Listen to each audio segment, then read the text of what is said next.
En Mateo 24, en los versículos 37 al 39, Jesús cuenta cómo los días en los que vivió Noé serían un reflejo del fin de los tiempos. En el día en el que el Hijo del Hombre se manifieste, la sociedad sería como en los días de Noé. Se cuenta cómo llevaban a cabo sus actividades diarias, se casaban, se daban en matrimonio, comían, bebían y no prestaban atención. A pesar de 120 años de predicación, no sabían que se avecinaba el diluvio. Así será el día, dice Dios, en que el Hijo del Hombre se manifieste. La historia se repite. Estoy seguro que el Señor está observando desde el cielo. Jesús dijo, como en los días de Noé, así será la venida del Hijo del Hombre. Y hoy lo estamos viendo en el mundo. La violencia en la tierra, el egoísmo, la egolatría están ahí. Creo que todo esto le parte el corazón a Dios. Quizá la lección práctica más importante que podemos aplicar en la actualidad es: ¿qué significa subirse al arca? Vivimos en el tiempo del juicio, vivimos en el ocaso de la historia del mundo. Estamos ante el umbral de la eternidad. Y la gente tiene que darse cuenta de que es un periodo fascinante, más que ningún otro en la historia. Porque el mundo está siendo puesto a prueba y ahora es cuando la gente tiene que prepararse para encontrarse con Dios.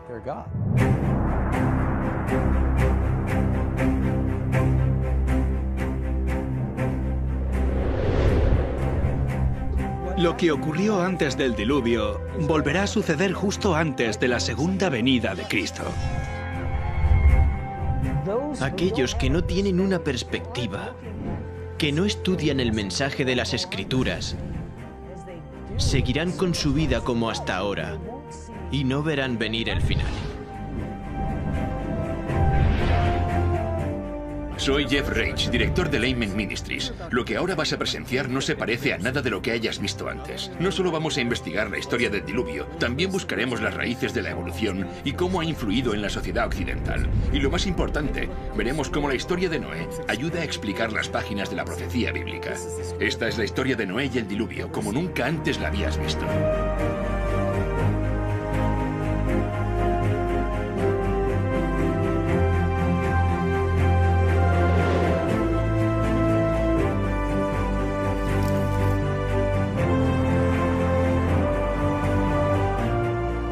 Hoy muchos cristianos esperan la próxima venida de Cristo y se preguntan qué le deparará al planeta Tierra. Harían bien en volver a leer la historia de Noé y el diluvio, porque esa extraordinaria historia de la Biblia revela más del futuro de lo que muchos de nosotros pensamos.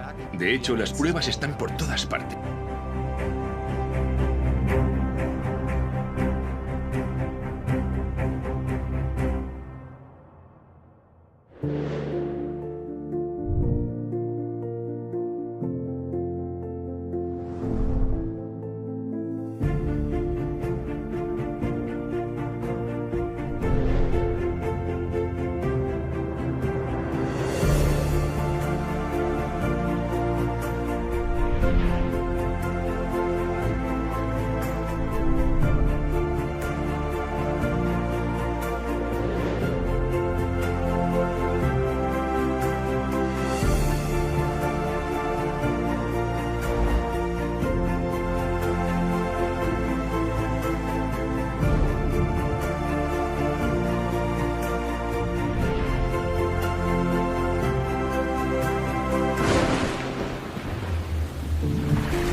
Dios es amor. Su naturaleza, su ley es amor. Siempre lo ha sido y siempre lo será. Cada parte de la creación, desde el más pequeño de los insectos que flotan bajo un rayo de sol hasta las vastas galaxias en el lejano espacio exterior, todo es la expresión de su amor inescrutable.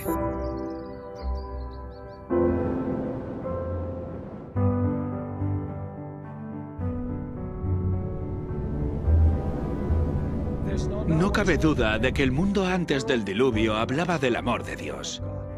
Todo era absolutamente precioso. Su amor se expresaba en todo lo que se podía ver. Desde la forma de vida celular más pequeña al ser más complejo creado por él, Adán, todo era perfecto. Si pudiéramos viajar al pasado para saber cómo era el mundo antes del diluvio, pensaríamos que era prácticamente otro planeta. Abundaban los alimentos. Abundaba la belleza en la naturaleza. Las montañas no eran escarpadas, inhóspitas ni peligrosas como las de hoy. Eran majestuosas, suaves, onduladas, cubiertas por un manto de tierra y plagadas de todas las flores imaginables. Muchos creen que muchos animales y plantas se extinguieron entonces. No había frío extremo, ni calor extremo, ni climas áridos. El clima no era extremo. Y no había esas horribles tormentas que tenemos ahora. Los árboles estaban cubiertos de parras y pequeños zarcillos cargados de frutas que las envolvían en perfecto orden. En el Génesis se menciona cómo subía el agua. Era un vapor que regaba la tierra. El suelo se regaba por un sistema de riego automático. Según el capítulo 2 del Génesis, subía un vapor de la tierra. La lluvia era algo desconocido. Piedras preciosas, oro y plata abundaban en la superficie de la tierra. Describe un paraíso que, en muchos aspectos, era la biosfera perfecta que permitiría que tanto seres humanos como animales prosperaran. La esperanza de vida de las personas era muy larga, según la información que la Biblia nos da. Cuando Dios lo creó, dice, es bueno, bueno, muy bueno. Y frente a toda esa belleza, el hombre pecó. No tenía excusa, porque Dios ya le había provisto todo. Todo estaba en armonía. Y todo era perfecto. Resulta obvio que no vivimos en un mundo perfecto. De hecho, si consideramos que más del 70% de la Tierra está cubierta de agua, este planeta ni siquiera resulta demasiado acogedor para la vida humana. Además, hay lugares yermos y fríos, grandes desiertos, cordilleras. O bien fue así, o es que ocurrió algo que cambió fundamentalmente la superficie de la Tierra. El diluvio cambió por completo la geografía de la Tierra. Estos elementos rotos de la naturaleza nos revelan el verdadero horror del pecado. Y lo que vemos en nuestro mundo es la consecuencia de eso. El hombre empezó a buscar la felicidad en el egoísmo, el pecado y la maldad. Pero Dios, que es amor, dijo, aún quedan personas y deseo salvar a tantos como pueda. Voy a darles una advertencia. Si aún hay alguna posibilidad de redimirlos y acuden a mí, serán salvos. Y al crear el arca, creó un vehículo por el que podían salvarse. Y Noé era el mensajero de quien podían aprender. Dios nos está advirtiendo. Dios nos transmite mensajes proféticos. Darles la espalda será desastroso como lo fue en los días de Noé. La historia de Noé y el diluvio es en muchos aspectos una demostración literal de las profecías del Apocalipsis. Acompañadme a estudiar las profecías del Apocalipsis regresando a los días de Noé.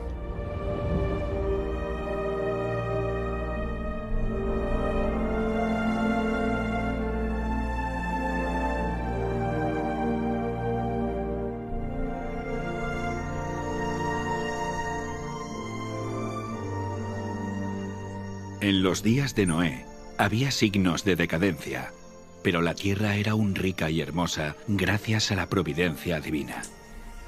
Las colinas estaban pobladas con árboles majestuosos que sostenían las parras cargadas de frutas. Vastas llanuras revestidas de verdor y del dulce aroma de miles de flores. Los frutos de la tierra eran de una gran variedad y de una abundancia casi ilimitada. Los árboles superaban en tamaño, belleza y perfecta simetría a los más hermosos del presente. Su madera era fina y noble, muy parecida a la piedra y apenas un poco menos duradera que esta. Abundaban el oro, la plata y las piedras preciosas. La raza humana aún conservaba mucho de su vigor original. Solo unas pocas generaciones habían pasado desde que Adán tuvo acceso al árbol de la vida, y la vida del hombre aún se contaba en siglos.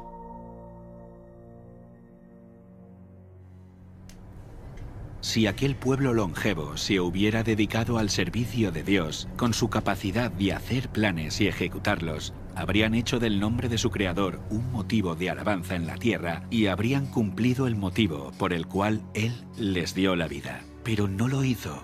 Había gigantes, hombres de gran estatura y fuerza, conocidos por su sabiduría, hábiles en la elaboración de las obras más maravillosas. Pero la culpa en que incurrieron al dar rienda suelta a su maldad fue proporcional a su destreza y habilidades mentales. A estos hombres antediluvianos, Dios los colmó de dones, pero usaron su ingenio para glorificarse a sí mismos y los transformaron en una maldición, al poner sus afectos en ellos mismos, en lugar de aquel que se los había dado. Utilizaban el oro, la plata, las piedras preciosas y las maderas selectas en la construcción de mansiones, y trataban de superarse unos a otros en el embellecimiento de sus moradas con las más hábiles obras del ingenio humano. Solo buscaban satisfacer los deseos de sus orgullosos corazones y se deleitaban en escenas de placer y maldad.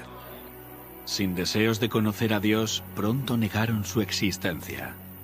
Adoraban la naturaleza en lugar de al Dios de la naturaleza. Ensalzaron la inteligencia humana, adoraron el trabajo de sus manos y enseñaron a sus hijos a adorar a los ídolos. Construyeron altares a sus ídolos en los verdes campos y bajo la sombra de hermosos árboles. Arboledas extensas que conservaban su follaje durante todo el año eran dedicados al culto de dioses falsos. Estas arboledas estaban conectadas a hermosos jardines a través de largas y sinuosas avenidas, adornadas de árboles cargados de frutos y de toda clase de estatuas. Todo estaba provisto de aquello que agradara a los sentidos y fomentara los deseos sensuales del pueblo, y así inducirlo a participar del culto idólatra.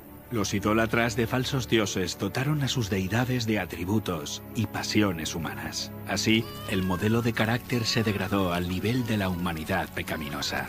Y vio Dios que la maldad de los hombres era mucha en la tierra, y que todo designio de los pensamientos del corazón eran de continuo solamente el mal. Y se corrompió la tierra delante de Dios, y estaba la tierra llena de violencia. Dios dio a los hombres los mandamientos como una ley de vida, pero violaron su ley, y el resultado fue todo pecado imaginable. La maldad de los hombres era abierta y temeraria, la justicia era pisoteada, y los gritos de los oprimidos llegaban al cielo. El mundo estaba en sus comienzos, pero la maldad se había hecho tan profunda y general que Dios no pudo soportarlo más. Y dijo: raeré de sobre la faz de la tierra a los hombres que he creado. Declaró que su espíritu no contendería para siempre con la humanidad culpable. Si no cesaban de contaminar con sus pecados el mundo entero y sus ricos tesoros, Él los borraría de su creación y destruiría todas las cosas que con tanto amor les había brindado. Acabaría con los animales del campo y la vegetación, que les suministraba abundante abastecimiento de alimentos, y transformaría la bella tierra en un vasto escenario de desolación y ruina.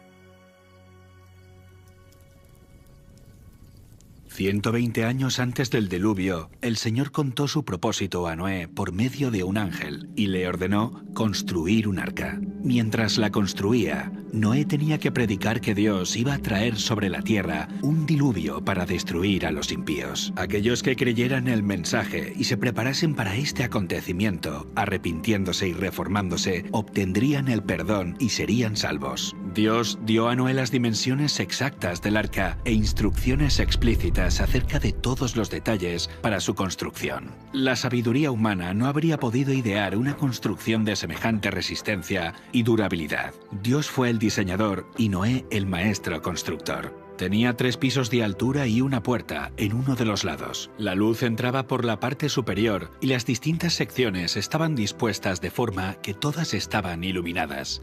El material que se empleó en la construcción del arca fue el ciprés o madera de gofer, que resistiría al deterioro durante cientos de años. La construcción de esta inmensa estructura fue un proceso lento y laborioso.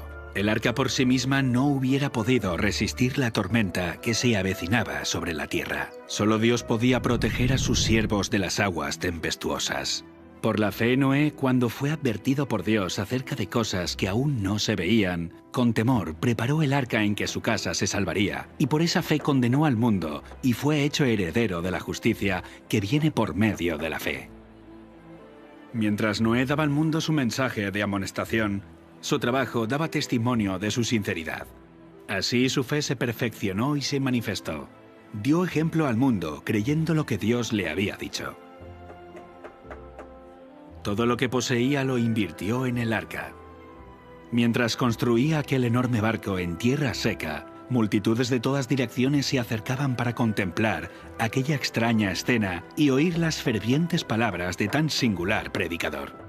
Cada martillazo dado en la construcción del arca era un testimonio para la gente. Aún así, no se arrepintieron delante de Dios. No quisieron renunciar a sus pecados. Durante el tiempo que aún quedaba hasta el diluvio, su fe fue puesta a prueba, pero no pasaron la prueba. Vencidos por la incredulidad reinante, se unieron a sus antiguos compañeros para rechazar el solemne mensaje. Algunos estaban plenamente convencidos y hubieran atendido las palabras de advertencia, pero eran tantos los que se burlaban y lo ridiculizaban que terminaron participando de ese mismo espíritu. No todos los hombres de aquella generación eran idólatras, en el sentido estricto de la palabra. Muchos decían adorar a Dios. Afirmaban que sus ídolos eran representaciones de la deidad y que a través de ellos la gente obtenía un concepto más claro del ser divino. Al tratar de representar a Dios mediante objetos materiales, cegaron sus mentes respecto a la majestad y el poder del Creador. Dejaron de ver la santidad de su carácter y la naturaleza sagrada e inmutable de sus requisitos. A medida que el pecado se generalizaba, este cada vez parecía menos grave y declararon que la ley divina ya no estaba en vigor, que era contrario al carácter de Dios castigar la transgresión, y negaron que sus juicios se dejarían sentir en la tierra.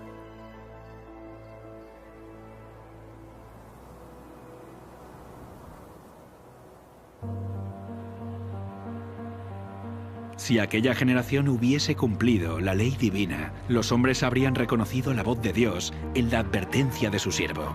Pero al rechazar la luz, sus mentes se volvieron tan ciegas que realmente creyeron que el mensaje de Noé era un delirio.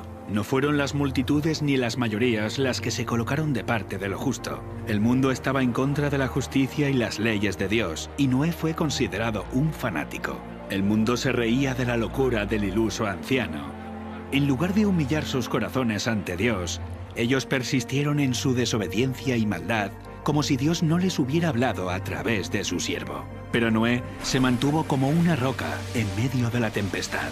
Rodeado por el desdén y el ridículo popular, se distinguió por su santa integridad y su fidelidad inquebrantable. Sus palabras iban acompañadas de poder. Su relación con Dios le proporcionaba la fuerza del poder infinito.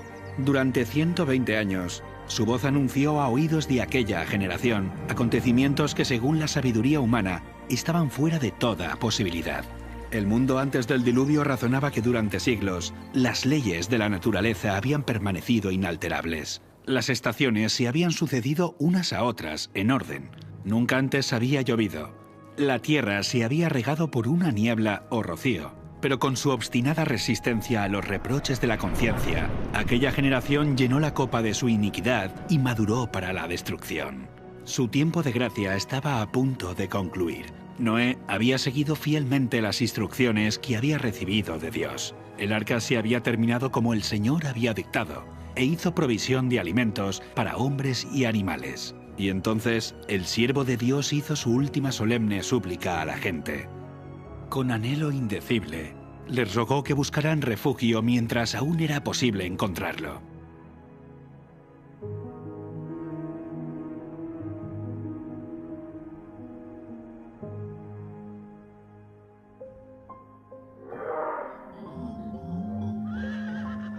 Animales de todo tipo, desde los más feroces hasta los más mansos, se veían venir desde las montañas y los bosques y dirigirse tranquilamente hacia el arca. Se oyó un ruido como de un fuerte viento, y he aquí los pájaros, que venían de todas direcciones en tal cantidad que oscurecieron los cielos. Entraban en el arca en perfecto orden. Los animales obedecían a Dios, mientras que los hombres no lo hacían. Guiados por santos ángeles, de dos en dos entraron con Noé en el arca, macho y hembra, como mandó Dios a Noé, y los animales limpios, de 7 en 7. El mundo contemplaba maravillado, algunos hasta tenían miedo. Llamaron a los filósofos para que explicaran aquel extraño suceso, pero fue en vano. Era un misterio que no podían comprender. Dios ordenó a Noé: entra tú y toda tu casa en el arca, porque a ti he visto justo delante de mí en esta generación. El mundo había rechazado las advertencias de Noé, pero su influencia y ejemplo habían sido una bendición para su familia. Como recompensa a su fidelidad e integridad, Dios salvó con él a todos los miembros de su familia.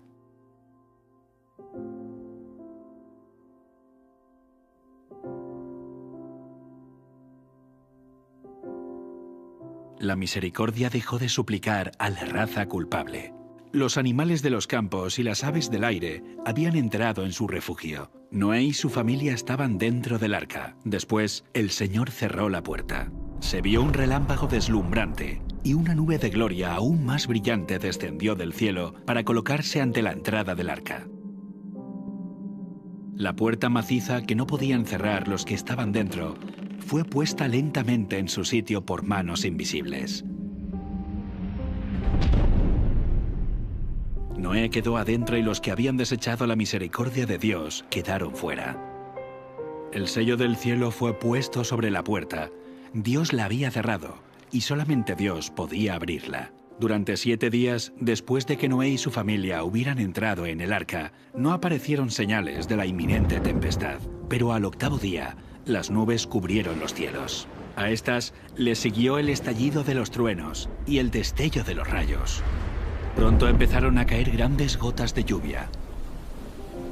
El mundo nunca había presenciado nada parecido y el miedo asaltó el corazón de los hombres. Todos se preguntaban secretamente: ¿será posible que Noé tuviera razón y que el mundo esté condenado a la destrucción?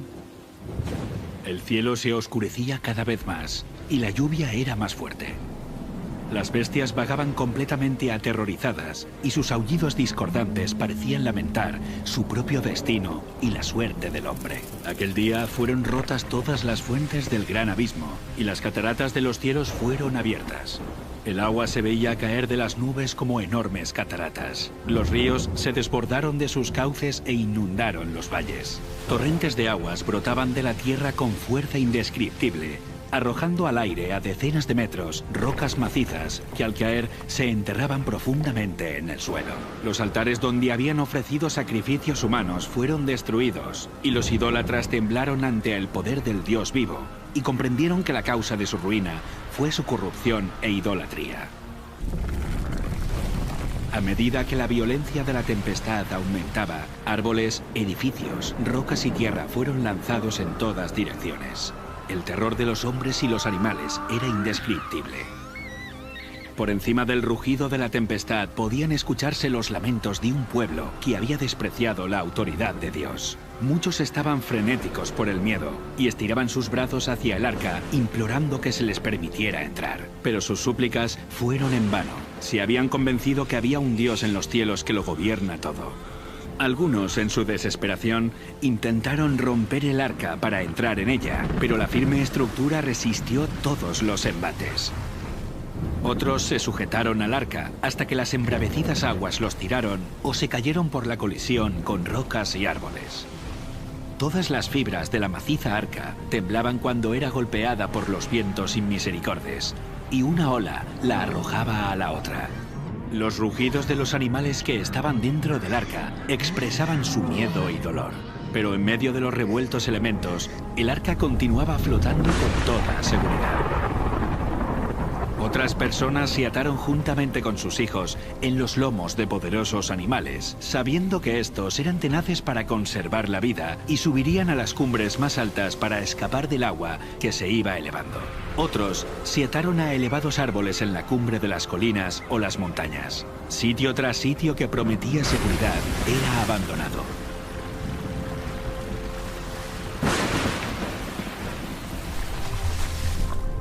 A medida que las aguas subían más y más, la gente huía a las elevadas montañas en busca de refugio. En muchos lugares, hombres y animales luchaban por el mismo sitio, hasta que ambos eran barridos por la furia del agua. Desde las cimas más altas, los hombres contemplaban un enorme océano sin costas. Las solemnes advertencias del siervo de Dios ya no eran objeto de ridículo y mofa. ¿Cuánto habrían deseado los pecadores condenados recuperar la oportunidad que habían dejado escapar? ¿Cómo rogaban que se les concediera una hora más de gracia, otra manifestación de misericordia, otra invitación de los labios de Noé? Pero ya no escucharían más la dulce voz de la misericordia. El amor, no menor que la justicia, exigía que los juicios de Dios pusieran fin al pecado. Las aguas vengadoras barrieron el último refugio, y los que habían despreciado a Dios murieron en las oscuras profundidades. Por la palabra de Dios, el mundo de entonces pareció anegado en agua.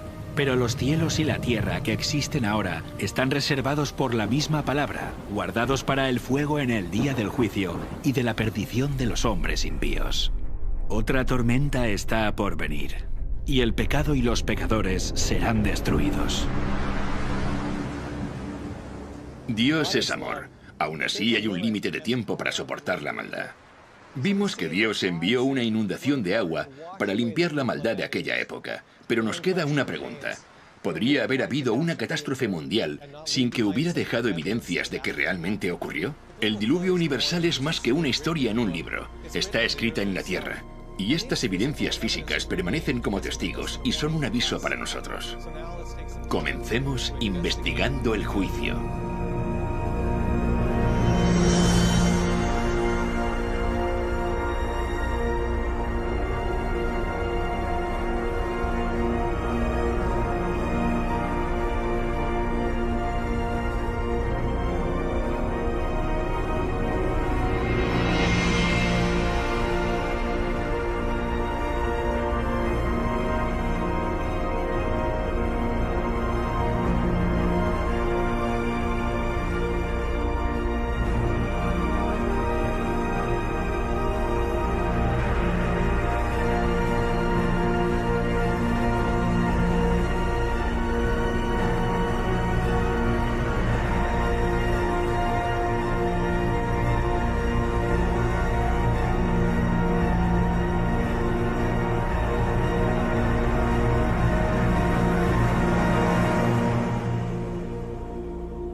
Una de las características únicas y más hermosas del Gran Cañón son los estratos sedimentarios de diferentes colores que están en las paredes del cañón a lo largo de kilómetros. Estos niveles están formados por roca caliza y arenisca, que es lo que genera ese arco iris en las rocas. Es una de las cosas que hace que el Gran Cañón nos parezca tan bonito cuando lo contemplamos. Pero estos estratos no son únicos del Gran Cañón, aunque nos dan una gran pista acerca de cómo se formó. Los estratos rocosos que vemos en la Tierra por todas partes, por lo general están en capas. Casi todas las rocas sedimentarias están depositadas por el agua. Vemos que los estratos de roca están formados por turbiditas. Los materiales de arrastre, junto con la sucesión de catástrofes, provocarían una acción turbidítica y el depósito de estos sedimentos.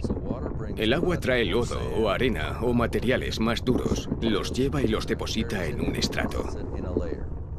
Así es como se forman las típicas rocas que vemos en la columna estratigráfica. Hay diferentes tipos de sedimentos que terminan formando estratos de rocas, cada uno con un aspecto muy diferente entre sí, uno encima del otro.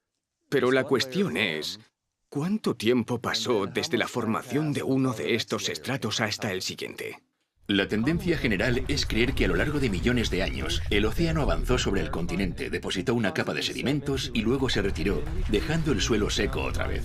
En este periodo seco, que habría durado decenas de millones de años, este sedimento habría sido expuesto a los elementos del clima y la erosión. Si la capa no se cubre lo suficientemente rápido, suceden muchas cosas. Las plantas crecen, las raíces la atraviesan, los animales quedan enterrados, las corrientes de agua abren canales y galerías. No se mantiene intacta. Decenas de millones de años de acción atmosférica y erosión generarían una gran cantidad de irregularidades entre estos dos estratos, como por ejemplo colinas y valles, pero no es lo que vemos. Hay poca variación entre estos niveles. Son muy planas. Y el tiempo que debe pasar entre un estrato y otro, supuestamente, podría ser de 10 millones de años, de 15 millones, hasta de 150 millones de años, como se puede ver en cierto lugar del Gran Cañón, en los depósitos del Gran Cañón. Habría mucha erosión. De hecho, tanta erosión que todo el registro debería haberse borrado por completo. La tasa promedio de erosión es de unos 61 milímetros por cada 1000 años. Aplicando la tasa de erosión de 61 milímetros por cada 1000 años, a lo largo de un periodo de 150 millones de años, no deberíamos tener 90 metros de erosión, ni 900 metros de erosión, sino unos 9 kilómetros de erosión. Todos los sedimentos juntos que componen los estratos del Gran Cañón deberían haber soportado una erosión 6 veces mayor. A pesar de esto, los estratos son horizontales. Esto nos dice que se depositaron rápidamente en una sucesión muy rápida. ¿Es realista pensar que pasaron 150 millones de años y este estrato permaneció intacto? No se erosionó formando galerías. Es como si no hubiera pasado el tiempo entre los diferentes estratos. El clima está en continuo cambio y la superficie de la Tierra cambia con él. Las tormentas eléctricas, inundaciones, huracanes, terremotos y el viento, entre otros factores, transforman y esculpen la superficie de nuestro planeta. Estos elementos siempre depositan sedimento o erosionan los sedimentos presentes, provocando que las superficies se vuelvan irregulares. El tiempo hace que cambie. Así que cuando vemos los puntos de contacto entre estos estratos de sedimento y no constatamos evidencias de erosión o de acumulación, no encaja la idea de que pasaron millones de años sin que esta superficie se viera alterada. Estos estratos son de turbidita, que generalmente se ordenan de partículas gruesas a finas, lo que desafía los principios uniformistas. Esto confirma que los materiales se depositaron muy rápido. Cuando hay un espacio de 100 millones de años, tendríamos que tener una erosión de varios kilómetros. Sin embargo, el estrato es horizontal. Si se hubiera formado durante mucho tiempo, tendríamos que ver una erosión irregular entre estratos. La falta de erosión confirma que se trata de un periodo de tiempo corto, no uno largo. La horizontalidad de los estratos nos habla de un pasado completamente diferente. Y este es el tipo de información que encontramos en el diluvio del Génesis. No podemos ver la erosión de millones de años porque nunca existieron. Esto es lo que las rocas nos cuentan. Pero la erosión no es lo único que falta. De hecho, tampoco aparecen capas enteras de sedimento que representan millones de años.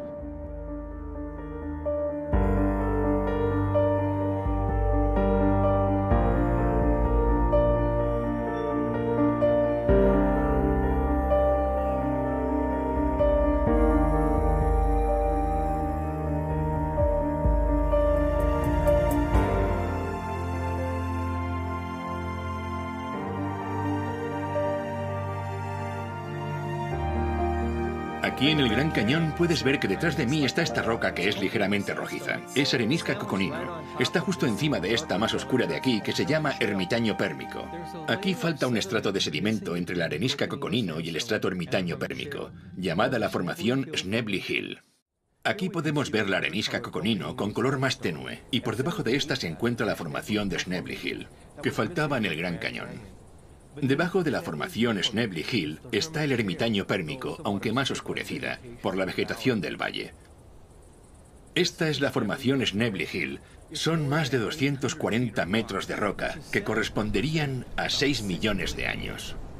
Y el problema que tiene la ciencia es que no puede quitar ese estrato de piedra, porque en la mente del geólogo moderno, cada estrato está asociado a un periodo de tiempo. Eliminar un estrato de roca significa que tenemos que quitar ese periodo de tiempo. La solución para ello sería, que los niveles inferiores se formaron. Los que faltan deberían estar ahí porque el tiempo ha transcurrido igual. Pero justo en esa zona la erosión ha debido hacer desaparecer toda la capa hasta el estrato anterior sin que hayan quedado huellas. El siguiente estrato se habría depositado encima. El problema con eso es que el contacto es totalmente horizontal con la lámina de un vidrio sobre otra, sin que hayan quedado evidencias de esos patrones de erosión que mostrarían una degradación o desgaste profundos. No tenemos ninguno de estos escenarios. ¿Por qué las grandes eras geológicas son un desafío? Porque no hay evidencias de erosión.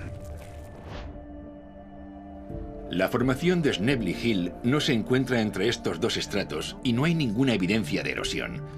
Esto nos dice que apenas pasó tiempo entre la formación de estos estratos y que se depositaron rápidamente en un evento catastrófico. Por esta razón, no encontramos la formación de Snebly Hill entre estos estratos del Gran Cañón y volvemos a constatar esto mismo a tan solo 144 kilómetros de aquí.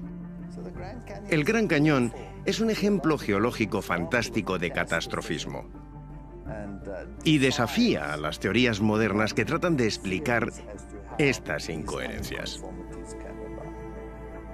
Aquí tenemos piedra caliza de Redwall, que descansa sobre la roca caliza de Moab.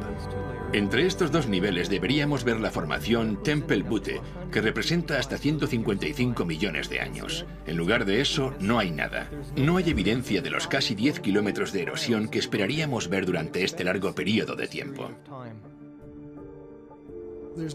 No hay evidencias de erosión ni de la acumulación, solo un contacto en horizontal.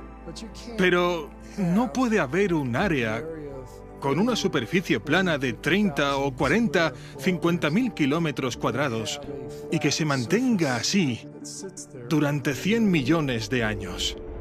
Después de todo, 1 millón de años es tiempo suficiente como para erosionar 6 o 7 veces toda Norteamérica de su nivel actual hasta su base, hasta el nivel del agua.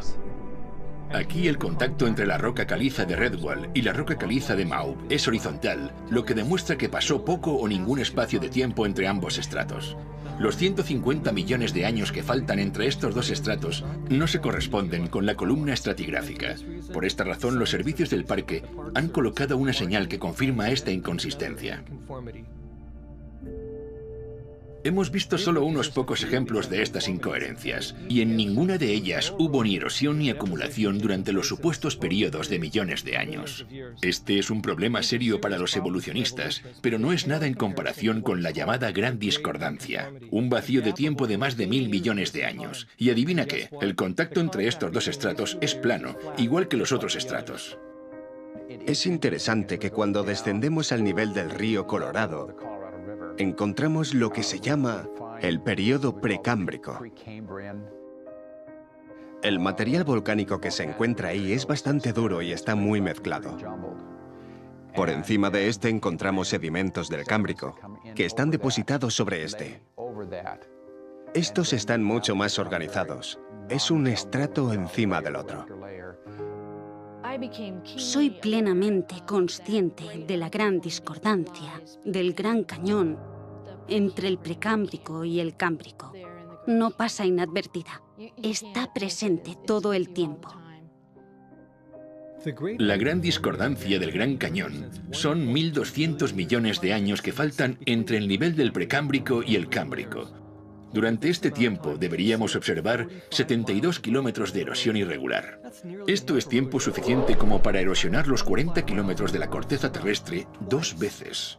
Pero el nivel cámbrico yace horizontal sobre el nivel precámbrico. Y de nuevo el punto de contacto entre ambos es horizontal, lo que nos dice que la acumulación de estos estratos no es el resultado de 1200 millones de años de erosión, sino la evidencia empírica de una catástrofe ocasionada por una amplia superficie de agua en un periodo de tiempo muy corto. En el nivel cámbrico, las cosas cambian de repente. La mayoría de las divisiones o filos de animales aparecen de pronto en el nivel cámbrico. No son solo especies aisladas, sino filos enteros aparecen de repente. Eso es asombroso. Un filo es una categoría muy amplia de animales. Por ejemplo, el filo molusca comprende desde todos los caracoles y las babosas hasta los calamares y pulpos, y todos estos animales pertenecen a este grupo. ¿Aparecieron simultáneamente? ¿Al mismo tiempo? Esto no deja mucho margen para los lentos procesos evolutivos. Aquí hay un problema grave para la evolución. Los evolucionistas son conscientes de ello y lo llaman la explosión cámbrica.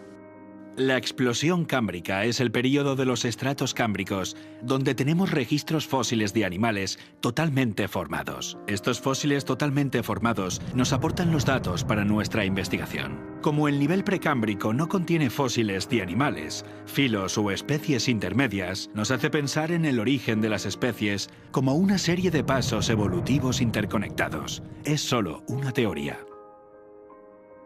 ¿Qué nos muestra? ¿Son pruebas de la evolución? Difícilmente. Son pruebas de la creación. Este nivel precámbrico llamado roca basal solo contiene fósiles de organismos unicelulares y algunas criaturas de cuerpo blando como gusanos y medusas. Esto encaja con el registro bíblico porque antes del diluvio no había patrones de clima severos o grandes catástrofes que enterraran o fosilizaran animales más grandes. Sin embargo, el nivel cámbrico que está inmediatamente por encima de esta es el primer nivel sedimentario que se depositó durante el diluvio. Es por eso que vemos que es aquí donde aparecen de pronto los animales, filos completamente formados. No hay evidencias de especies intermedias o lentos procesos evolutivos, porque esto nunca sucedió. Estos estratos de sedimentos en el Gran Cañón no son evidencia de la evolución. Son testimonios imparciales de un diluvio catastrófico. Cuando vemos el tamaño de estos depósitos, nos muestran que este diluvio catastrófico fue a escala mundial.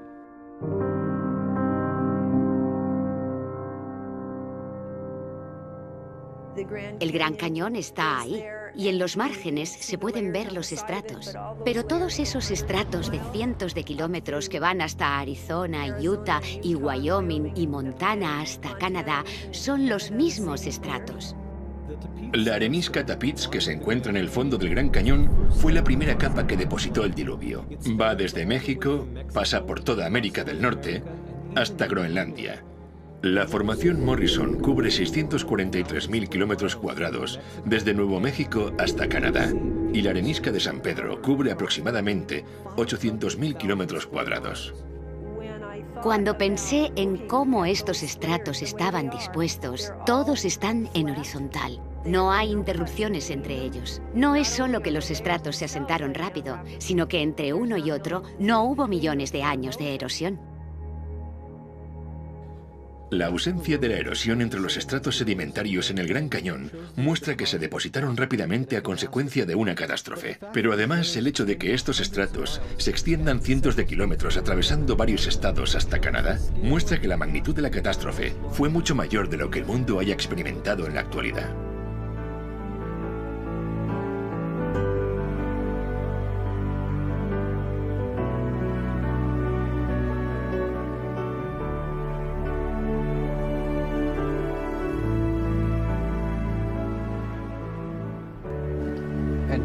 Tenemos evidencias de un diluvio universal cuando observamos los sedimentos, estudiando su estructura, en los fósiles encontrados en esos sedimentos y, ¿por qué no?, también en lo que llamamos la columna estratigráfica. Encontramos el cámbrico, el ordovícico, el silúrico, el devónico, el carbonífero y el pérmico.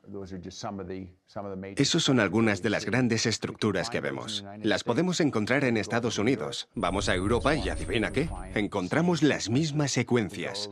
Vamos a Asia y encontramos las mismas secuencias. Vamos a Australia y encontramos las mismas secuencias.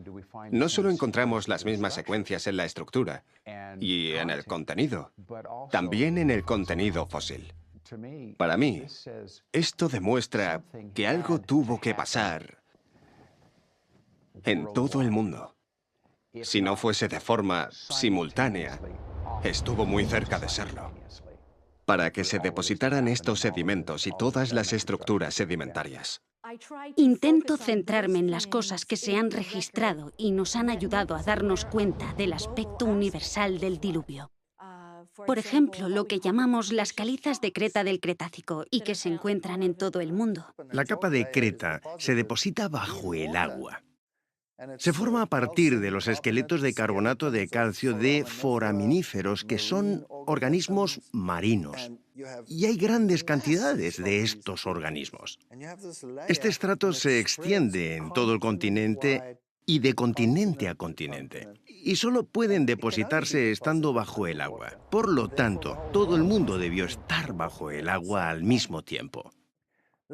Estas son pruebas tan convincentes de un diluvio universal que realmente uno necesita de mucha imaginación para contemplarlo como una serie de avances y regresiones periódicas del mar. Y esos son solo un tipo de depósitos que nos dicen que sucedieron cosas de escala mundial, porque tenemos Creta en varias partes del mundo y todas ellas están en la misma posición dentro de la columna geológica. Encontramos que están sobre arena que contiene hierro, que llamamos arenisca glauconítica. Y encontramos la arenisca glauconítica en Inglaterra. Podemos encontrar el mismo estrato de calizo en Estados Unidos, en Alabama. Podemos encontrarlo en Australia. Y adivina qué, sí, siempre está sobre las areniscas glauconíticas y tienen siempre los mismos tipos de fósiles. Este es el kit de la cuestión, y es una prueba de que sucedió algo similar en todo el mundo. Estoy en el margen sur del Gran Cañón a una altura de 2.000 metros sobre el nivel del mar. Estoy aquí sobre lo que llamamos la formación de roca caliza Kaibab. Esta roca caliza se encuentra en toda Nevada, Utah, Arizona e incluso tan lejos como el estado de California. Y está repleta de fósiles marinos. El hecho de que encontremos aquí fósiles marinos nos dice que este estrato debió formarse rápidamente, porque es la única manera de que se produzca la fosilización. Hay ciertos tipos de formaciones de roca caliza. Algunas formaciones de rocas calizas características del Gran Cañón y de otras áreas durante el Paleozoico se encuentran también en Europa y Asia y en otras partes del mundo. Estas rocas calizas son muy típicas porque están distribuidas por todo el mundo. En los estratos hay cosas que aquí son características y que están en todo el mundo. Un poco más arriba se aprecian otras características iguales en todo el mundo y un poco más arriba las rocas presentan otras características homogéneas en todo el mundo y así podríamos seguir. Hay muchos ejemplos de esto. Pero ¿por qué están en todo el mundo? La mejor forma de explicarlo es mediante una catástrofe a nivel mundial. La extensa distribución de caliza de Creta y otras capas sedimentarias se corresponde con lo que se esperaría ver en una catástrofe mundial. Pero los fósiles considerados con frecuencia como pruebas de la evolución, en realidad son evidencia de la historia del diluvio del Génesis. Encontrar los mismos fósiles en las mismas capas, en todo el mundo, es otro punto destacado que da consistencia al relato de un diluvio universal, un fenómeno mundial. Y cuando vemos los registros fósiles, encontramos fósiles más pequeños, menos complejos en el fondo. Y conforme subimos por la columna estratigráfica, encontramos una complejidad cada vez mayor. Y esto ha llevado a muchas personas a creer en una progresión evolutiva en el registro fósil que iría de lo simple a lo complejo. De hecho, no sucede así. No existe ningún animal simple. Todo animal, toda criatura encontrada es muy compleja. Mucha gente habla sobre eso como la primera aparición de vida. Quisiera sugerir que no deberíamos verlo como un registro de vida, sino un registro de muerte. Es el primer registro preservado de las cosas que murieron. Tenemos esta compleja destrucción por agua, el diluvio. Y conforme estos sedimentos se están depositando, también se depositan y quedan atrapadas las formas de vida conforme van muriendo. De más sencillos a más complejos a más complejos. Es obvio que si cubres un medio con turbidita, los seres que viven en el fondo quedarán enterrados en el fondo. Los que nadan en un nivel superior quedarán enterrados en un nivel más alto. Y los que están en la parte superior los encontraremos arriba. Eso es exactamente lo que vemos. Encontramos que los peces están fosilizados en su posición de nado, algunas veces con comida en su boca. Es una muerte instantánea. Los fósiles solo se forman cuando se entierran con rapidez. Para tener un entierro rápido se necesita una catástrofe, una avalancha de barro provocada por lluvias intensas o por un diluvio. El hecho de que haya tantos fósiles en todo el mundo o en los mismos estratos demuestra un entierro rápido a escala mundial. Otra pista que señala que esto fue el resultado de un diluvio universal es el hecho de que estos animales fueron arrastrados a los llamados cementerios fósiles por corrientes muy fuertes. Cementerios fósiles.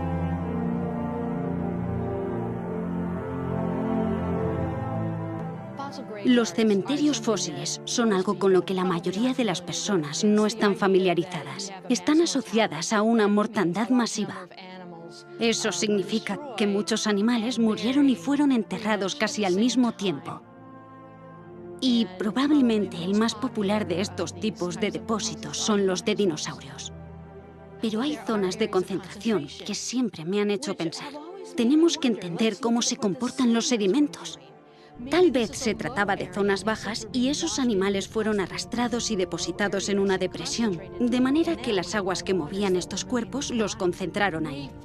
Encontramos este tipo de cosas en todo el mundo. Por ejemplo, hay estratos en el centro de Utah con braquiópodos. Los braquiópodos son como las almejas. Hay, quién sabe, millones de estos organismos formando estos estratos. Eso es un cementerio fósil, una cantidad de fósiles desmesurada.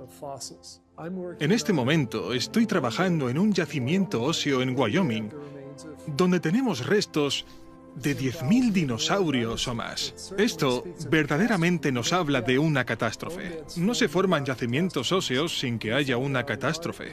Al menos en nuestro yacimiento encontramos que los huesos no están como esperaríamos que estuvieran si un grupo de animales hubiera muerto en un periodo de tiempo muy amplio. En lugar de eso, los huesos están desarticulados y organizados según su tamaño. Hay huesos grandes al fondo y huesos pequeños arriba. Y la única manera de que esto pase es que toda esta gran cantidad de restos fueran transportados como si una corriente los arrastrara hacia las aguas más profundas y los huesos se clasificaran conforme se iban moviendo. Por ejemplo, la cuenca Karoo es enorme y los dinosaurios y las criaturas están orientados según la dirección de la corriente del agua. El pensamiento moderno diría que estos animales debieron depositarse en cuencas de ríos y después se esparcieron prácticamente por todo el continente. Eso sería un río gigante. No es algo que suceda hoy en día. Habría que imaginarse un mundo completamente diferente en el pasado. Hay tantas cosas que apuntan hacia un diluvio universal.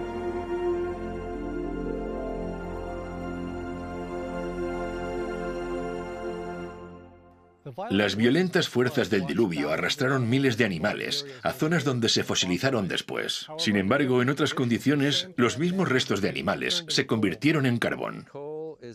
El carbón aparece por una gran cantidad de plantas que se depositaron todas juntas y se compactaron y cambiaron su estructura química en carbón. Los depósitos de carbón pueden ser muy extensos, pueden ser pequeños, aunque un solo depósito puede llegar hasta 300 metros de espesor. Lo encontramos en estas vetas finas, con la base y la parte de arriba muy definidas, que no es la forma en la que crecen las plantas. Parece como si hubieran sido transportadas. Fueron evidentemente depositadas por el agua. Se encuentran organismos marinos en yacimientos de carbón que están situados en tierra. Esto desmiente cualquier historia que contradiga el relato bíblico. Encontramos grandes cantidades de carbón. En Wyoming tenemos millones y millones de toneladas de carbón.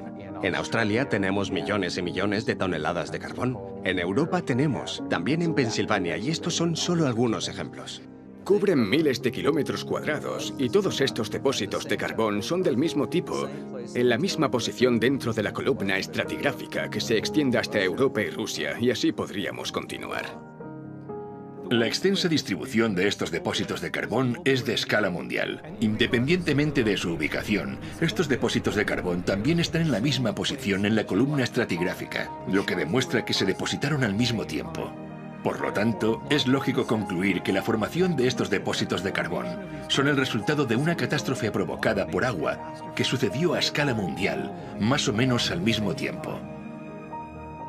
Se estima que se necesitan de 600 a 900 centímetros de vegetación para formar 30 centímetros de carbón. Algunos depósitos de carbón tienen más de 30 metros de espesor, lo que requeriría más de 60 o 90 metros de vegetación cubriendo un área de decenas de miles de kilómetros cuadrados. Cuando los científicos ven la cantidad de carbón que tenemos en la Tierra hoy en día, se dan cuenta de que no hay forma de que la vegetación del planeta pudiera cubrir esa cantidad de carbón. Y estoy de acuerdo con eso. La diferencia es que ellos creen que el carbón es el resultado de la acumulación de millones de años de vegetación. Pero la Biblia nos dice que la Tierra antes del diluvio era un planeta verde y exuberante. No es imposible que el carbón venga de la vegetación existente antes del diluvio. Muchos científicos creen que cuando se formó el firmamento, la Tierra estaba sometida a poco más de 2 atmósferas de presión. Estas 2 atmósferas de presión generarían un crecimiento muy abundante. Donde ahora vemos vastos desiertos, cordilleras y continentes helados, hubo una vez, antes del diluvio, tierra fértil y vastos bosques como nunca hemos visto. Encontramos grandes cantidades de petróleo en los desiertos del Medio Oriente, vestigios de sus antiguos paisajes verdes. Los científicos encontraron en los testigos perforados en la Antártica que el continente antes era un bosque tropical cubierto de palmeras. Los vastos bosques enterrados en la Tierra durante el diluvio y que después se han transformado en carbón y petróleo, forman los extensos yacimientos que vemos hoy en día. Estas son solo algunas de las muchas evidencias que testifican el amor de Dios por el hombre, mediante la creación de un planeta verde y exuberante, y que fue destruido por una catástrofe mundial ocasionada por el agua tal y como la Biblia lo registra. El diluvio es un evento que concuerda con lo que vemos en geología, en términos de una creación de Dios en solo 6 días hace unos pocos miles de años, tal y como la Biblia lo describe.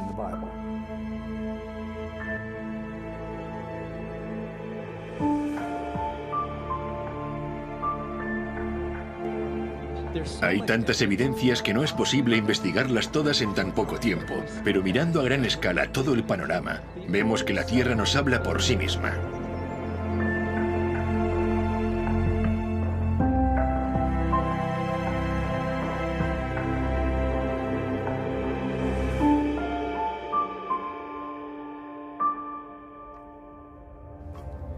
Hemos visto cómo no hay erosión entre los diferentes niveles de estratos horizontales del Gran Cañón, lo cual nos dice que estas capas se depositaron rápidamente y no a lo largo de millones de años. Hemos visto que la magnitud de esta catástrofe tuvo que ser al menos tan grande como el tamaño de algunos de estos estratos que formó, y que incluso se extiende a otros continentes, lo que confirma su impacto mundial.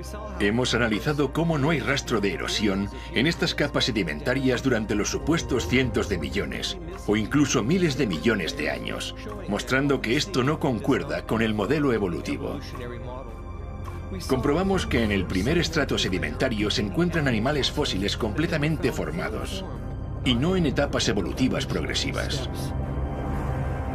Hemos visto cómo la existencia de fósiles en estas capas son la evidencia de que fueron rápidamente enterrados, ya que algunos fósiles de peces se encuentran con comida en su boca y en posición de nado. Encontramos que los grandes cementerios fósiles son una sólida prueba de que miles de animales muertos, peces, mamíferos e incluso aves, fueron arrastrados juntos y depositados en depresiones donde quedaron cubiertos y fosilizados. Hemos visto cómo los depósitos enormes de carbón y petróleo que ahora encontramos solo pudieron formarse por la compactación de la vegetación existente de una tierra verde y exuberante que fue destruida y enterrada. Vimos cómo el estrato de creta del Cretácico, formado por el diluvio, cubre todos los continentes tal y como cabría esperar en una catástrofe mundial. Cuando miramos estas pruebas en perspectiva, ¿qué vemos? La propia Tierra nos dice que una vez fue diezmada por una catástrofe mundial provocada por el agua.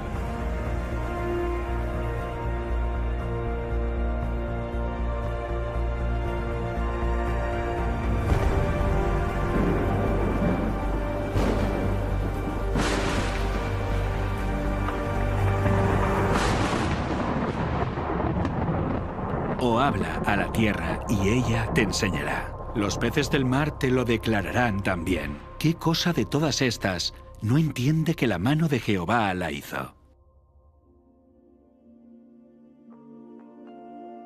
Si el mundo está lleno de evidencias, ¿por qué por algunas de las mentes más brillantes de la comunidad científica rechazan la historia del diluvio tal y como se encuentra en la Biblia? Os daré una pista. Es algo que poco tiene que ver con las evidencias.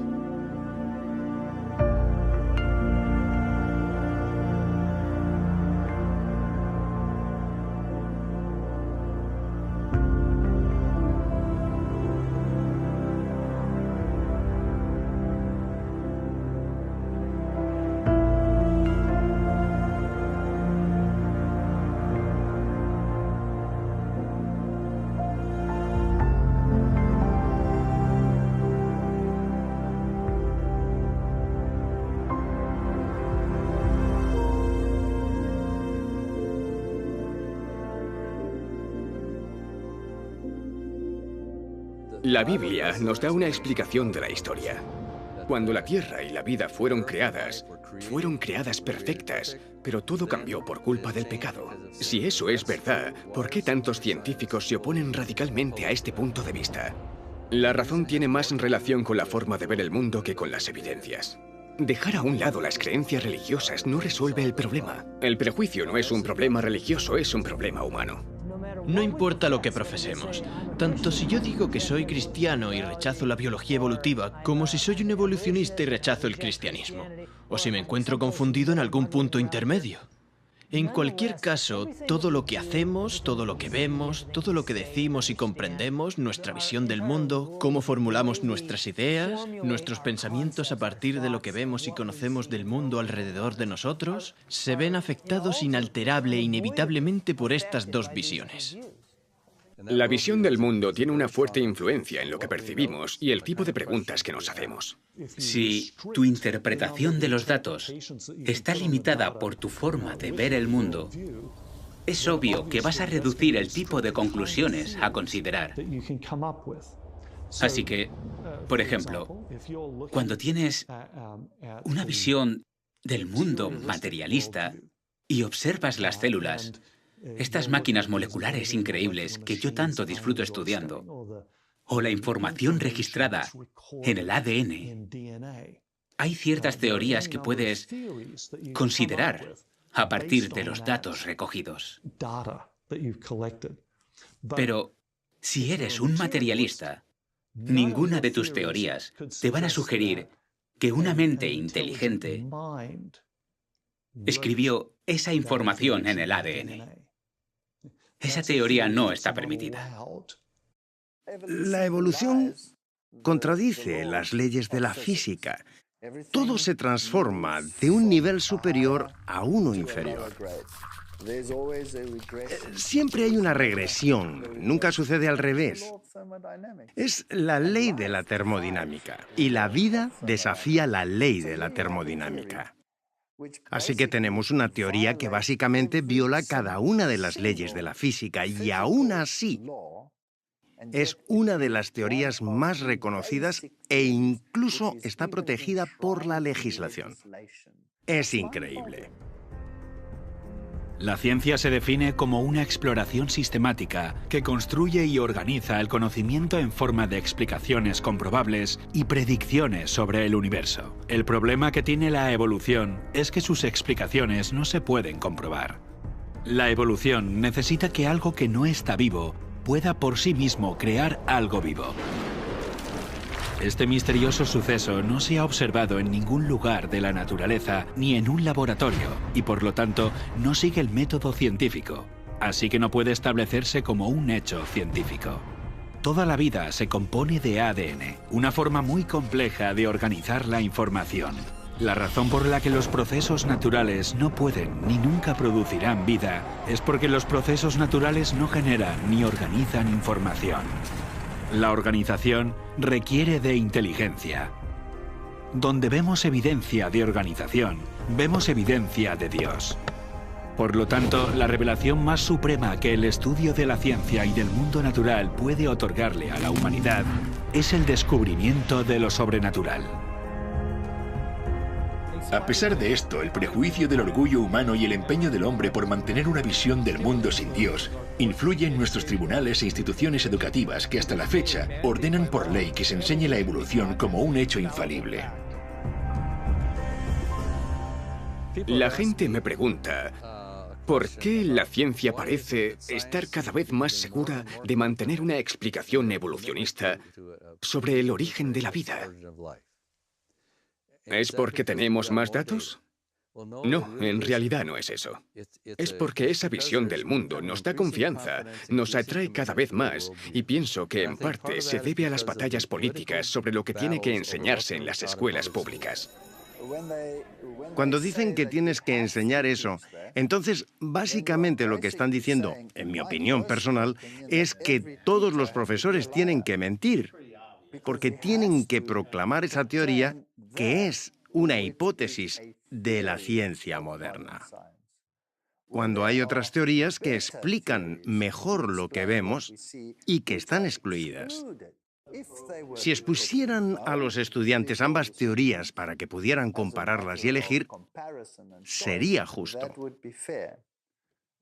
Pero la forma en la que se está haciendo ahora está fuera de toda lógica.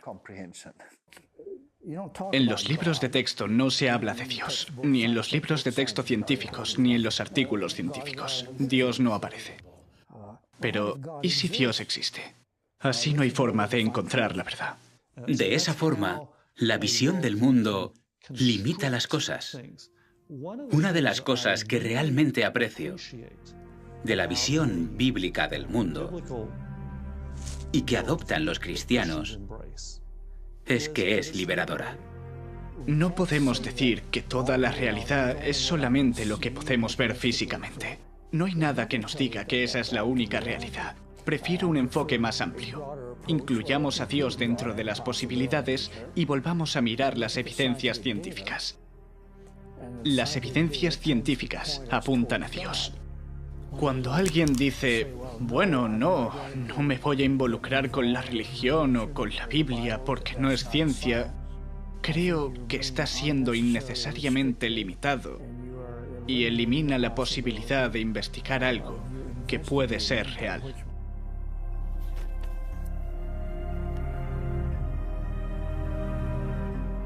La ciencia tiene cierto atractivo para la mente independiente y el corazón de los humanos. La ciencia es el reino de lo humano. Es lo que hemos hecho. Es lo que sabemos. Mientras que la religión, la fe, el cristianismo, es el reino de Dios. Pienso que el principal impedimento para aceptar la historia bíblica de los orígenes son las consecuencias que conlleva aceptarlo.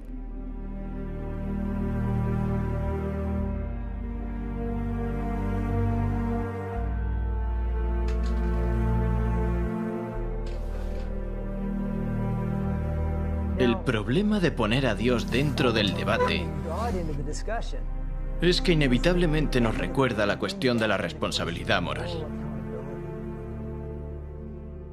Decir que hay moralidad en el paradigma evolutivo es engañarse a uno mismo. No puedes creer en un ser supremo y otros seres inferiores sin que esa relación tenga que definirse de alguna manera. Intuitivamente, reconocemos que esa es la ley moral.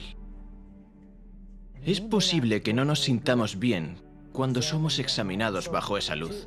Así que para escapar del concepto de juicio, para escapar de la responsabilidad moral, hay una tendencia natural a querer olvidar al Creador. En consecuencia, cosas como la historia del diluvio, las pruebas que aún son visibles en la Tierra, son cosas para las que, a veces subconscientemente, nos gusta encontrar una explicación alternativa. Nos sentimos cómodos escapando de la idea de responsabilidad moral.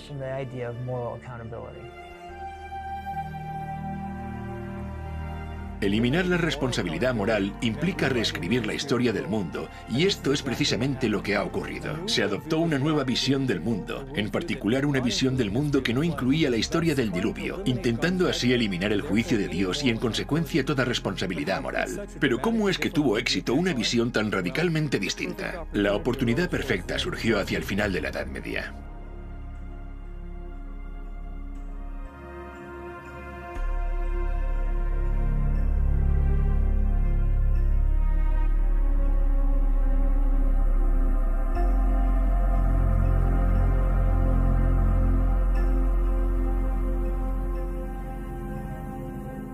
Cuando miramos la cultura popular de nuestros días, la historia del diluvio no es algo que generalmente se acepte como literal. Así que es muy fácil decir que nadie cree en eso. Bueno, eso nos lleva a preguntarnos, ¿qué pasó con los últimos miles de años? Y la respuesta es, todo el mundo cree en eso. De hecho, la historia del diluvio universal se ha escrito en todas las épocas, en las culturas de todo el mundo. Todas las culturas tienen la historia de un diluvio. Todas enseñan lecciones sobre esta historia. En cada cultura las lecciones son diferentes, pero lo creían. ¿Por qué no lo creemos ahora? A veces los estudiantes me preguntan cómo la ciencia llegó a tener el punto de vista que tiene ahora, que niega los milagros y tiene una fuerte reticencia a creer en la creación. Para comprender eso tenemos que ir a la historia. Nuestra sociedad ha estado sometida bajo toda una estructura de pensamiento intelectual fabricada y dirigida a desacreditar la historia del diluvio, la historia del mundo y la historia de la creación.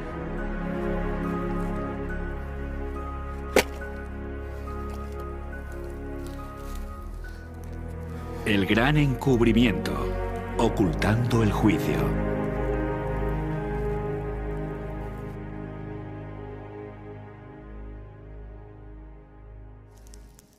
Toda la superficie de la Tierra ha cambiado a consecuencia de una catástrofe provocada por el agua. Y estas evidencias tan abrumadoras no pueden borrarse ni eliminarse. Así que en las mentes de los que rechazan la historia del diluvio, necesitan reinterpretarse. Y así es como pasó.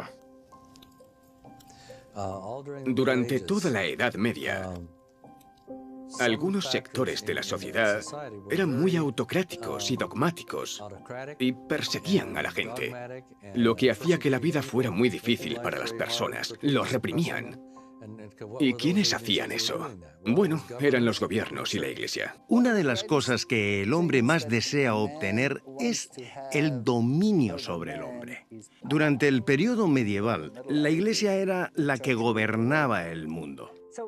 Durante la Edad Medieval, a lo largo de un periodo de 1500 años, la Iglesia Católica dominó en toda Europa.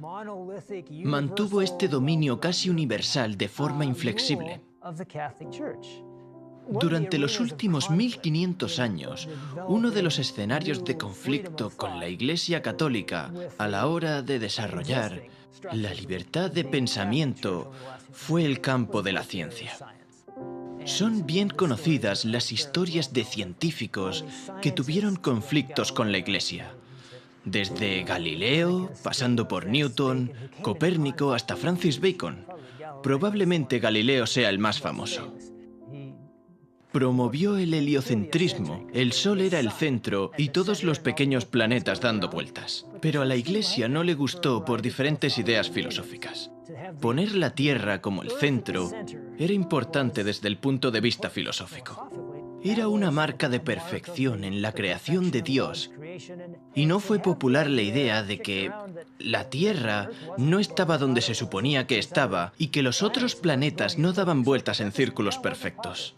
La Inquisición llamó a Galileo, lo puso bajo arresto domiciliario, lo amenazó con severos castigos, posiblemente la muerte. Por desgracia, muchas veces recordamos esta historia para mostrar que entre el cristianismo y la ciencia hay un antagonismo que no se puede resolver. Esto no es lo que deberíamos aprender de esta lección, porque cuando vemos las enseñanzas de la Iglesia durante el medievo, en muchos casos no tiene nada que ver con lo que dice la Biblia. El mundo ha estado sometido a un pensamiento religioso muy rígido. Y cualquier cosa que se saliera de ese esquema tan restringido se consideraba que iba en contra de la verdad. En contra de Dios, contra la Biblia, y debía ser eliminado por la fuerza mediante la acción de la Inquisición y con la pena de muerte. Finalmente, se llegó a un punto en el que la gente estaba cansada de eso. Estaban hartos de eso. La Iglesia perdía credibilidad por culpa de eso, por la manera en la que trataban a la gente. Los gobiernos, la gente estaba harta de cómo los gobiernos los habían tratado, y esto hizo que los eruditos comenzaran a desvincularse de la autoridad y de estas instituciones autocráticas.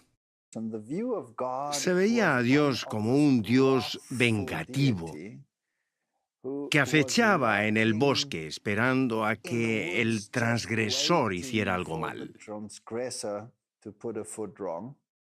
Y los reyes gobernaban no con amor, sino con codicia. Controlaban no por amor, sino a través del miedo. Y esto incluía a la Iglesia. Al ver que este poder abusivo había prevalecido en Europa, rechazaron rotundamente a la Iglesia católica. Y claro, según su forma de pensar, esto significaba que habían rechazado definitivamente el cristianismo. Eso hizo que la sociedad se volviera más atea.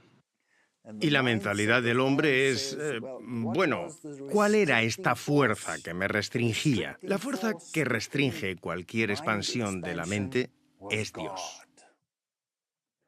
Así que deshagámonos de Él, deshagámonos de Dios para que podamos crecer intelectualmente. Eso es lo que sucedió en la Revolución Francesa. En lugar de someter a las masas a sus dogmas en sumisión ciega, el trabajo de Roma dio como resultado convertirlos en infieles y revolucionarios. Consideraron que su avaricia y crueldad eran fruto de la Biblia y no aceptarían nada de eso. Roma había malinterpretado el carácter de Dios y ahora los hombres rechazaban a la Biblia y a su autor. Esto automáticamente desencadenó en la Revolución Francesa y la total anulación del poder de la Iglesia que se había mantenido sobre la gente por más de 1000 años. En la Asamblea Nacional de Francia, la turba revolucionaria declaró que solo se rendiría culto a la razón. Presentaron a una mujer hermosa adornada con un manto azul y la proclamaron la diosa de la razón. Encumbraron a la diosa de la razón. La razón tomó el lugar de la fe en Dios. Llevaron a esta mujer en carruaje a Notre Dame, destruyeron la iglesia y predicaron semanalmente el ateísmo. Los franceses respondieron a los siglos de opresión y persecución que habían sufrido por parte de la Iglesia Católica, estableciendo una nueva forma de gobierno. En lugar de una nación con una visión cristiana del mundo, aunque distorsionada y dominada por la Iglesia Católica, a la sociedad se le inculcó una visión ateísta del mundo, desprovista de cualquier influencia cristiana, y a esto se le llamó la Ilustración. No querían tener nada que ver con Dios. Veían a Dios como un tirano. Se forzaba a la gente a creer. Así que quitemos ahora a Dios de la ecuación. Y eso ocurrió en la Revolución Francesa. Pasamos de un punto donde Dios era el centro a hacer que todo se basara en la razón. El ateísmo surgió en Francia con mucha fuerza. Mira lo que pasó en Francia. Se quemaba la Biblia, se destruía. Y a esto lo llamaron la era de la Ilustración. Así que aparece esta ilustración que elimina por completo a Dios.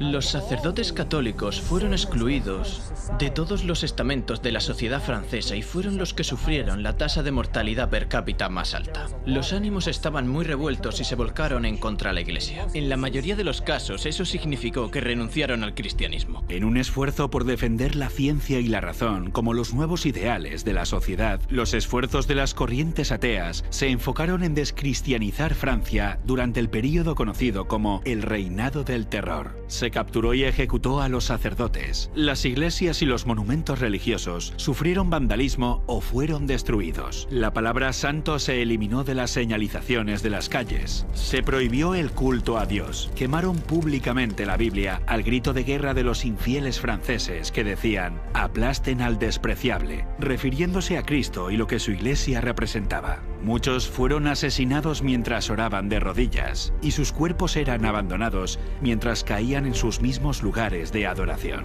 En los bosques donde se reunían los cristianos se colgaban cadáveres de los árboles y estaban esparcidos por todas partes. Todo esto perteneció al movimiento ateo llamado la Ilustración, y quienes deseaban destronar a la Iglesia Católica de siglos de tortura y matanza ahora hacían los mismos crímenes. La culminación de los eventos que provocó la Ilustración y luego la Revolución Francesa parecían indicar la muerte del cristianismo.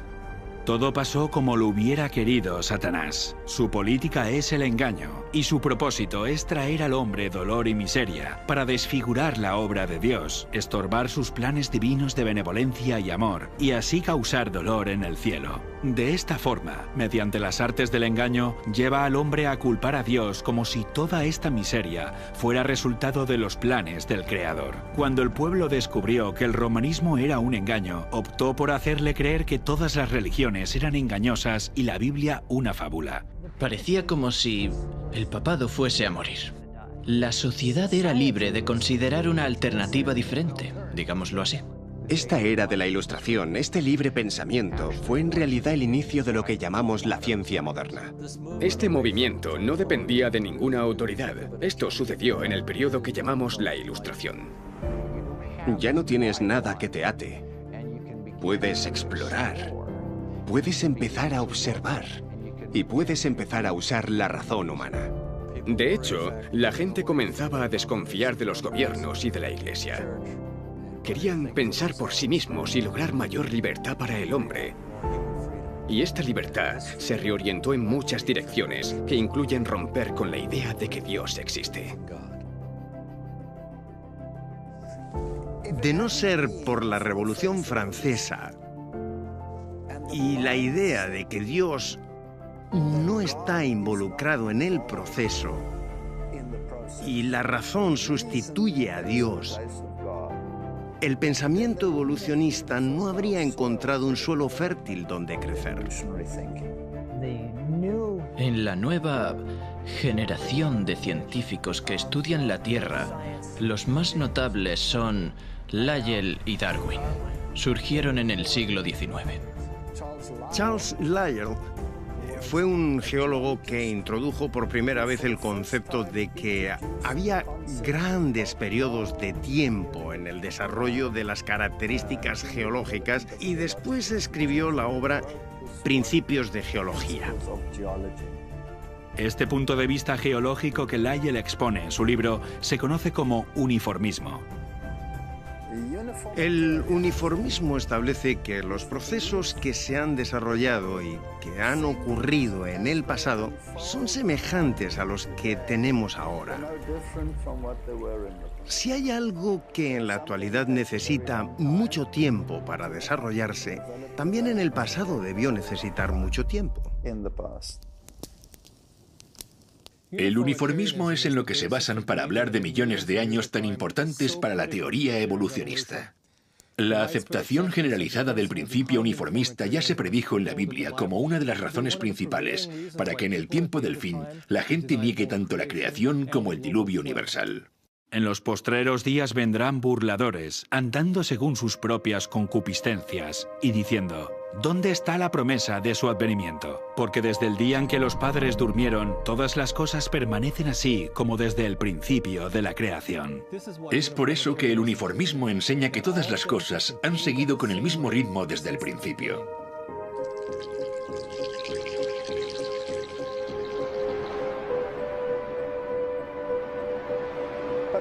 Pero ¿y si hay una catástrofe? Si hay una gran tormenta y todo el material que el uniformismo dijo que desaparecía lentamente, desaparece así de rápido. Y eso es lo que vemos.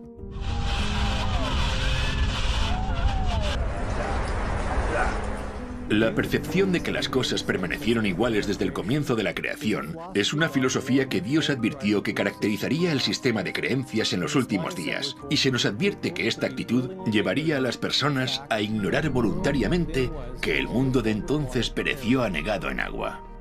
La profecía dice que ignoran voluntariamente, lo que significa que serían reacios a considerar toda evidencia acerca del diluvio. Y es precisamente así como Charles Lyell describió su punto de vista. Cuando Lyell escribió sobre los fósiles dijo: no podemos explicar su posición actual a causa de un diluvio universal. Aborrezco profundamente a los más grandes académicos, los principios en los que construyeron sus fundamentos en el aire y que todo se basa en un milagro. Como naturalista, Charles Lyell rechazaba todos los milagros como una forma de explicación, pero no fueron sus observaciones científicas las que le llevaron a esta conclusión. Fue el compromiso con su propia visión del mundo. Él reveló sus prejuicios contra la historia del diluvio bíblico cuando escribió en una carta que la nueva interpretación de las eras geológicas liberarán la ciencia de Moisés. Estas ideas pasaron de Charles Lyell a un joven estudiante universitario de 22 años, Charles Darwin. Cuando se comisionó a Charles Darwin para viajar en el Beagle, uno de los libros con los que viajó fue el libro de Charles Lyell, Principios de Geología. Iba leyendo esta información y llega a las Islas Galápagos y ve estos pinzones. Y estos pinzones eran tan variados que entonces se le ocurre que obviamente estos pinzones han tenido que evolucionar de una sola pareja que llegó a las islas y todas las variedades evolucionaron a partir de ese momento. Y resulta que los planteamientos geológicos encajan con esto. Esto debió haber tomado su tiempo. Y las ideas de Lyell empiezan a calar. Entonces piensa, si esta variedad que veo aquí se desarrolló y cambió con el tiempo mediante la selección natural, entonces Dios no creó nada. Charles utilizó las ideas de Lyell sobre las grandes eras geológicas y las aplicó a la biología. De esta forma dio a la evolución algo de lo que antes carecía, un mecanismo científico con el cual operar. A Darwin se le ocurrió una nueva teoría, la de la selección natural, y fue un bombazo. Eso fue lo que le dio credibilidad. Ahora hemos encontrado un mecanismo que puede explicar este cambio a lo largo de grandes periodos de tiempo. Más adelante, Darwin se convirtió en un amigo cercano de Lyell y algunos dicen que fue la persona que más influyó en la vida de Darwin. Darwin opinó sobre la visión de Lyell acerca del diluvio y dijo: Lyell está convencido de que ha conseguido hacer temblar la fe en el diluvio con mucha más eficacia sin haber dicho palabra en contra de la Biblia que si lo hubiera hecho de otra forma. A mediados del siglo XIX, las cosas empezaron a cambiar. Hacia finales de ese mismo siglo, la comunidad científica empezó a excluir a Dios de sus interpretaciones. Ahora, Dios había sido expulsado del abanico de explicaciones de la comunidad científica. He aquí solamente esto he hallado, que Dios hizo al hombre recto, pero ellos buscaron muchas perversiones.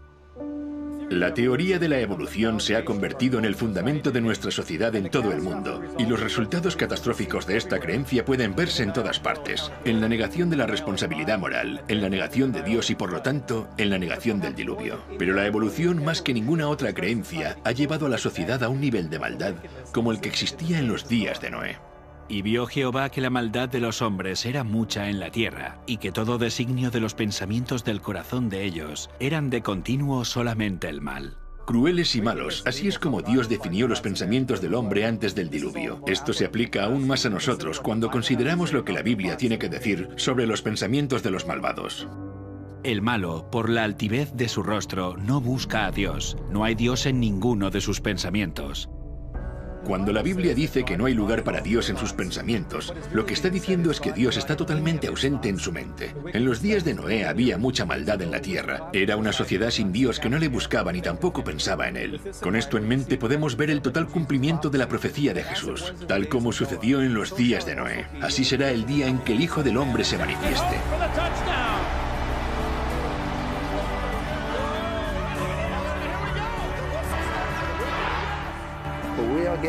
Estamos llegando a un punto en el que Dios está completamente excluido, incluso de los sistemas políticos y de las leyes que se aprueban. Le están borrando de la existencia humana y de la mente de forma totalmente intencionada. Hoy nos encontramos en el mismo punto. Muchas cosas pasaron antes del diluvio. Concretamente, la Biblia nos dice que la tierra estaba llena de violencia. Y la gente, evidentemente, no solo eran culpables de ser violentos, más bien parece que se entretenían con la violencia. Y esto es algo que pasa actualmente en el mundo. Muchas personas sofisticadas y agradables se sorprenderían con la idea de ser culpables de asesinato, pero no le dan mucha importancia a entretenerse viendo cómo otras personas cometen asesinatos. Pasa lo mismo con el adulterio. La gente dirá que no cometerían adulterio, pero se entretienen viéndolo y la Biblia habla sobre esto. No solo son los que lo hacen, sino también los que se complacen con los que lo practican. En la actualidad tenemos el concepto de que se puede hacer lo que a uno le dé la gana. La falta de respeto a la palabra de Dios comenzó a finales del siglo XVIII y a comienzos del siglo XIX. La evolución eliminó la conciencia de que Dios es nuestro creador, que tenemos un creador, que tenemos un Dios personal y que hay un juicio. Si crees en la evolución, es absurdo creer en un juicio. Pero si no creemos que en el pasado Dios provocó el diluvio, ¿por qué voy a creer que Él va a destruir el mundo con fuego? No tiene sentido. Así que si puedo hacer que niegues el diluvio, básicamente conseguiré que niegues la destrucción eterna del mundo tal y como lo conocemos. Mientras nuestra cultura globalizada se aleja de la idea de que hay unos principios morales absolutos y nuestra cultura evita adoptar un modelo moral, vemos cómo se incrementa el sufrimiento, el crimen y la miseria de forma proporcional hasta el punto de que ni siquiera se respeta la vida misma. Mientras las cosas siguen empeorando en nuestro mundo, se hace evidente por qué es necesario un juicio justo y por qué también fue necesario en los días de Noé. El mal se había fomentado hasta el punto que ya no hubo solución. Habría continuado a ese nivel para siempre, lo que habría supuesto un universo de miseria eterna. ¿Quién querría vivir en un universo como ese durante toda la eternidad? Si ves a los padres ante las tumbas de sus hijos y la agonía y el dolor que esto conlleva, debe haber un juicio. Y es por eso que Dios ha marcado un límite para evitar que la humanidad fuese sepultada sin que quedaran testigos del amor de Dios y del propósito original de la creación, el de vivir en paz, armonía y amor juntos con Dios. Fue entonces que Dios tuvo que intervenir para que no se perdiera la historia acerca del amor de Dios. Así que Dios tuvo que intervenir. Dios es amoroso, Dios es paciente, pero como le dijo Moisés, aunque es paciente y ofrece abundante perdón y misericordia, no tendrá por inocente al culpable. Hay un tiempo para el juicio. Y el Señor dijo, no contenderá mi espíritu con el hombre para siempre, porque ciertamente él es carne, mas serán sus días 120 años. El texto dice que hubo 120 años de avisos y súplicas. El juicio no vino así como así, aunque los que prefieren ignorar que Noé lo advirtió durante los 120 años que estuvo predicando, pueden pensar que sí lo hizo. El juicio siempre ha estado atenuado con la misericordia, pero la misericordia no impide el juicio. Llegará el momento cuando la lluvia caerá. Y Él destruyó el mundo con un diluvio. Y esta destrucción es la garantía de que vendrá otro juicio después de este. Y la Biblia dice que el siguiente juicio será por fuego. Y no vendrá en forma de diluvio de nuevo. Puede haber inundaciones intermitentes, pero el juicio final será por fuego. por lo cual el mundo de entonces pereció anegado en agua. Pero los cielos y la tierra que existen ahora están reservados por la misma palabra, guardados para el fuego en el día del juicio y de la perdición de los hombres impíos. En los días de Noé, el mundo fue bautizado por agua. Segunda de Pedro 3 dice que cuando el Señor regrese, será bautizado con fuego. Después de esto, Él hará un cielo nuevo y una tierra nueva. Podemos decir que después del bautismo por agua en los días de Noé, la tierra nació de nuevo. Pero Dios protegió a Noé y a su familia. En la segunda venida también habrá un bautismo de fuego y Dios protegerá a su pueblo. El mismo mensaje que tenemos en el libro de Génesis se predicará de nuevo en el tiempo del fin.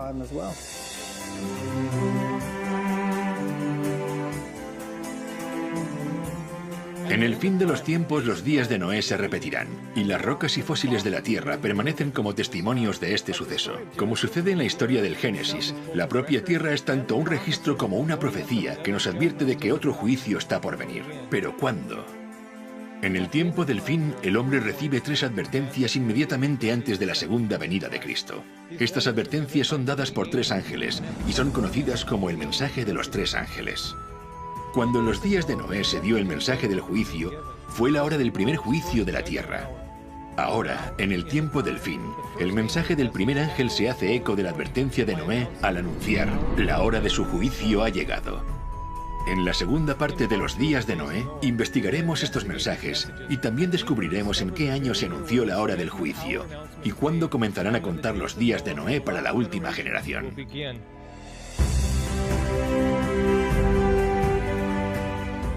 La historia del arca es prácticamente un paralelo al mensaje de los 3 ángeles.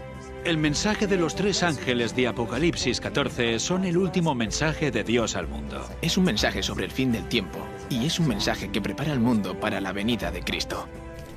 Noé siguió las instrucciones de Dios en la construcción del arca y veremos cómo este mensaje de los 3 ángeles apunta hacia una antigua estructura diseñada por Dios que revela las instrucciones que debería seguir el pueblo de Dios en preparación para su segunda venida en el tiempo del fin.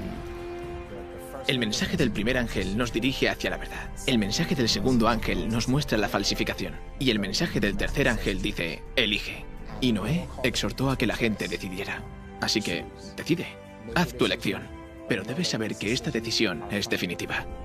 La hora del juicio viene. Hace tiempo que la gente está siendo advertida, porque Dios ama al hombre y quiere salvarlo. Dios volverá a ver la maldad del hombre y dirá que los pensamientos de su corazón y su mente son de continuo solamente el mal, y Él traerá de nuevo el juicio. Este es un mensaje de advertencia, es un mensaje de amor, pero también es un mensaje que avisa de un juicio inminente.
Cuando conocí la verdad bíblica, también fue el momento de tomar una decisión.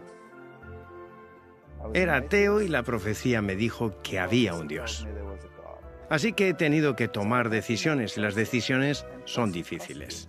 Cuando tomé la decisión de no creer más en la evolución, sino predicar sobre la creación, esto trajo consecuencias, porque yo era zoólogo y estaba en una universidad secular en el departamento de zoología. La consecuencia fue que renuncié. No estaba dispuesto a transigir con aquello por lo que creo que era un beneficio económico.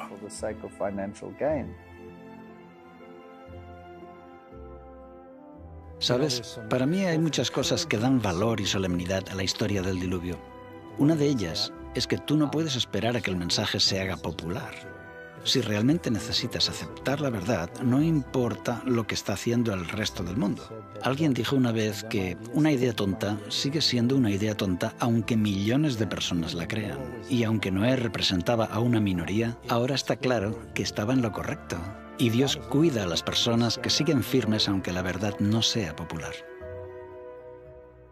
Mi fe cristiana no depende de la ciencia que practico.